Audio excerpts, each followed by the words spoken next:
I don't love the word success and failure, so I could change those too. I'm thinking of the emotional ramifications generations down. Right. What I often think when I'm working with attorneys is what attorneys say or don't say, what they do or don't do, can affect the family tree in a positive way or potentially, you know, I don't want to say destructive, but a difficult way for that next generation and many generations. Because kids, we know this. I mean, we all Right. hear about, you know, whether they're famous families that are now in this big feud about money, but they don't have to be famous families. They can be just the regular family. Spend it all, honey.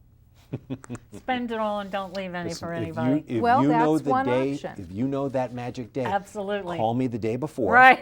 We'll get you We'll squared spend away. it together. It's fine. Let me have another question. What about long-term care insurance? Okay. Somebody knocks on my door or calls me on the phone and said, you absolutely need long-term care insurance because Well, everything says statistically you're going to live to be 105 and your Right. money's going to be. you should be on the do not call list is what you should do.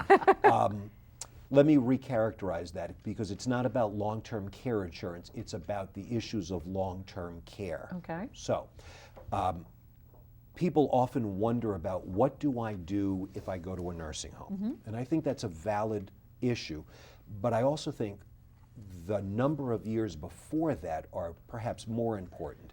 How do I stay at home, and how does my wife, husband, child care for me in my home? Because none of us wants to go to a nursing home.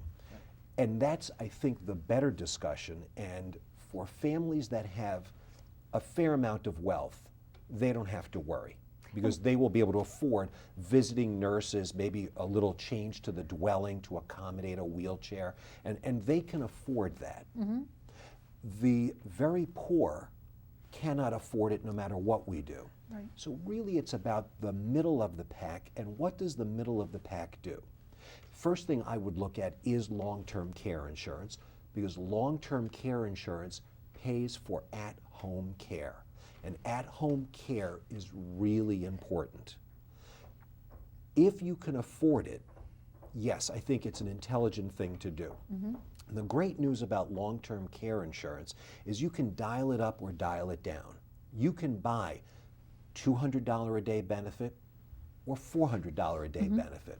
You can buy it for 3 years, for 5 years, for life, with an inflation rider, without an inflation rider. So you can keep turning the dials to get the pricing you can afford to have some level of coverage. So if I'm 70 and I think I don't need this now, and all of a sudden in the next 10 years I have health problems, can I buy health care insurance then? No, it is based on medicals. So it is a different underwriting than if you're buying life insurance. Right. So it's not as invasive, but they still want to know about all of your physicians, all of the medicines. Right.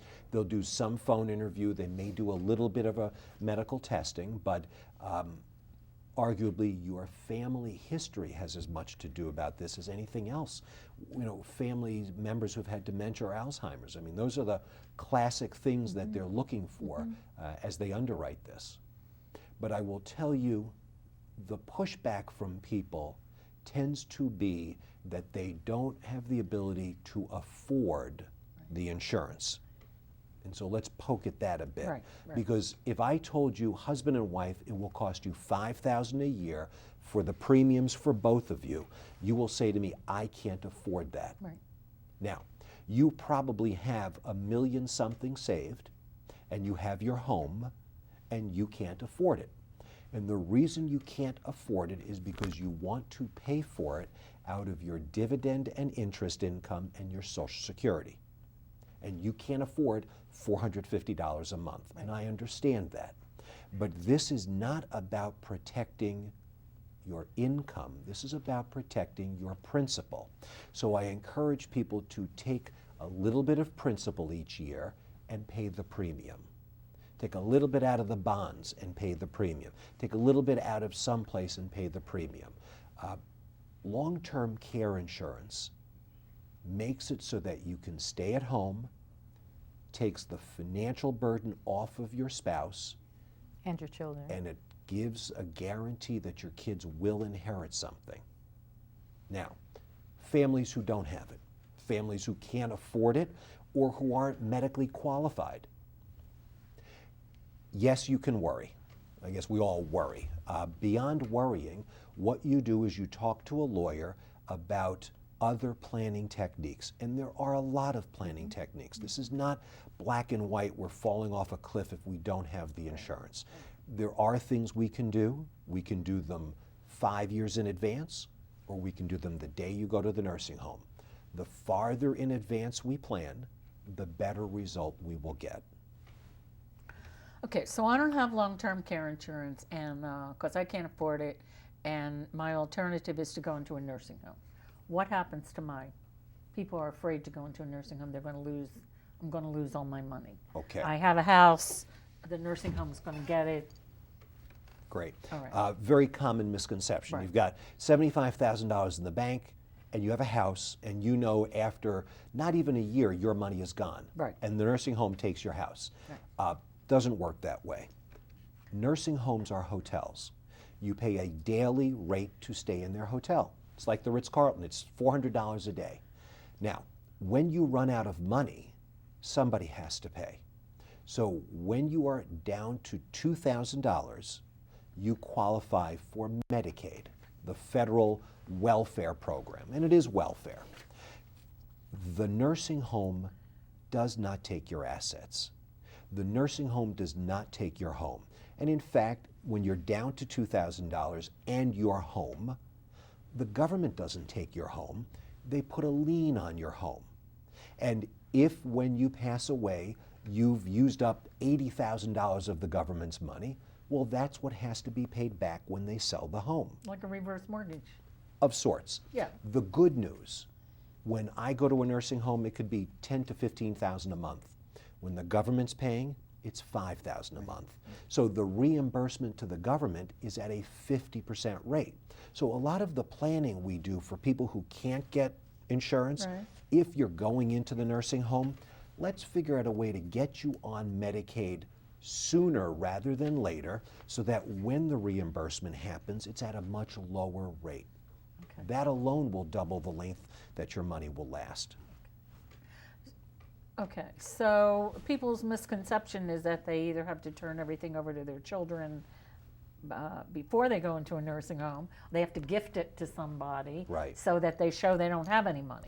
Right, and that is a terrible thing to do. And be cautious out there. Oftentimes people will hear, oh, I should take my name off the deed to my house. Right. Well, now you've just made it so that you'll have to sell your home if you go to a nursing home. Putting a child's name onto a deed is almost as bad. You don't want to do anything until you've sat with a lawyer who does this type of work for a living, because the small mistake, that can cost you a 5-year disqualification. 5 years where you can't ask the government for help. There are cases where you really do need the help, and what are they going to do?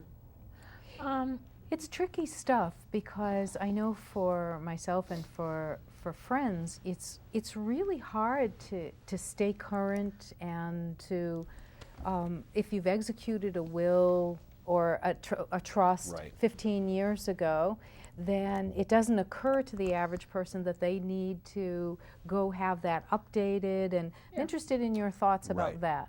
You need a better estate planner. Yeah. As estate planners, at least as I believe, I have an obligation to remind you that it's time to update. So every 2 years from when we sign papers, I send a letter reminding people it's time to come in, sit and talk to make sure everything is exactly as it should be. You go more than 6, 7 years, it's destined to fail. And remember, the documents speak when we write them, but they really speak some unknown date down the road, and that's the date we're planning for. So every 2 years, I like to sit with people, make sure it's perfect, look back 2 years, look forward 2 years, put it away and forget about it. Let's talk about trust. I don't think a lot of people are familiar with how that works. They have a straight will. I leave everything to A, B, C, and D, but explain how the trust can protect people. Okay, let's start with what a trust is. Okay. Trust is a handshake a handshake you make with the rest of the world. So 1,000 years ago, if I was on my deathbed and I said to my best friend, there's a box of gold under my bed, please take care of my family, that is a trust. Now, 1,000 years later, we don't trust anybody, so we put it in writing. So it's a 15-page contract. If I'm not here, please follow my rules. Okay. Now, my rules might be take care of my 3- and 5-year-old because they're babies. Or my rules could be take care of my mom, she's 85, and I'm supporting her, so if I die first, hold my money and use it for my mom. Right. A trust can also be used to minimize taxes, so there's an estate tax reason. Trusts can also be used to avoid probate. Now, avoiding probate is a very common issue.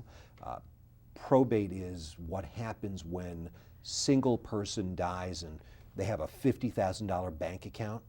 Well, if you're not living, that account is frozen. And if I take your will to the probate court, it will take 6 to 8 weeks before that will is validated and the judge signs saying it's okay to now deal with my assets. But trusts don't die. So if the name of my bank account was in the name of a trust, the Richard Trust instead of Richard's name, when I pass away, that trust is still up and running. I flip to page 9 and I see, Fred is now the trustee. He walks into the bank, gives them a death certificate. Now he's authorized to deal with the assets, and there is no probate, no delay. And often it can be a bank or a friend. It can be Together. a friend, it can be a trust company, it can Right. be a combination, absolutely. We only have a few more minutes. I can't believe we've. What do you want to tell people in the last few minutes that we haven't talked about? Because we still have a relatively long list here. Don't take it for granted.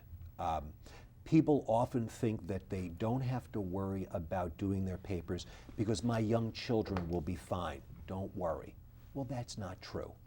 And don't think that just because you're 70 or 80 and you're single and your kids are adults that they'll be fine. I go back to that sense of abandonment.